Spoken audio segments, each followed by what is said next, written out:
Bags. Hey gang, I'm Dr. Who. This is Accounting is a Joke, where accounting makes sense so you can make dollars. Today we're going to take a look at a walkthrough illustration of how to properly create an income statement, one of the most important financial statements of them all.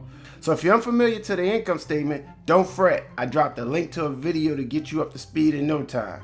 So with that being said, let's get it. So it tells us Dalton Hairstylist adjusted trial balance follows prepare Dalton's income statement for the year. All right, so we have adjusted trial balance, yada, yada, yada. And we need to make an income statement, bada bing, bada boom. All right, gang, so a quick recap on the income statement. The income statement basically is a statement that represents income for a period. And we know how to equate for income for a particular period. Basically, income is derived from the revenues earned throughout that particular period. Remember, revenues are either coming from a service being provided or a product being sold. Then we subtract the expenses that has incurred. Incurred just simply means happen. And so we know those expenses are those particular things that occur from operating a business, such as rent, utilities, salaries, insurance, advertising, things of that nature. And so once we subtract our revenues from our expenses, that will tell us if we have a net income for a period or a net loss. Net income simply means that our revenues were higher than our expenses for the period. A net loss simply means that our expenses were higher than our revenues for a period. And so that income or loss from the period has to be transferred into our retained earnings account, which is a part of stockholders' equity. So what we're going to do is take a look at this adjusted trial balance, and I think we're going to go through each one of these accounts and we're going to dictate where do they belong in terms of the financial statements based on the family that they're in. So, of course, we have cash. Will cash belong on the income statement? Absolutely not. Cash is an asset, so that's on the balance sheet. We have accounts receivable. Accounts receivable is an asset as well, so that's a balance sheet account. We have office supplies. That's a balance sheet account because that's an asset. We have equipment, long-term asset. That's also going to be on the balance sheet. Accumulated depreciation is the contra account to that, so that's a balance sheet account. Then it seems as though we have our liabilities. All three of these particular liabilities, last name is payable. That's why we know those are considered liabilities, and that will also be on the balance sheet as well. Common stock is one of the parts of stockholders' equity, and so that belongs on the balance sheet as well. And we have dividends.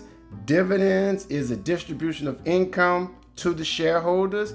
That actually belongs on our statement for retained earnings. Now, here's where the good stuff comes in at, gang.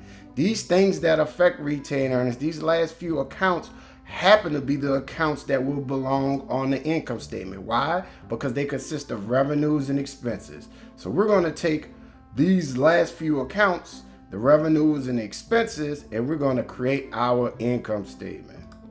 So with that being said, we have our title. So the first thing we're going to produce is the revenues, and we know that we had a service revenue of $13,800.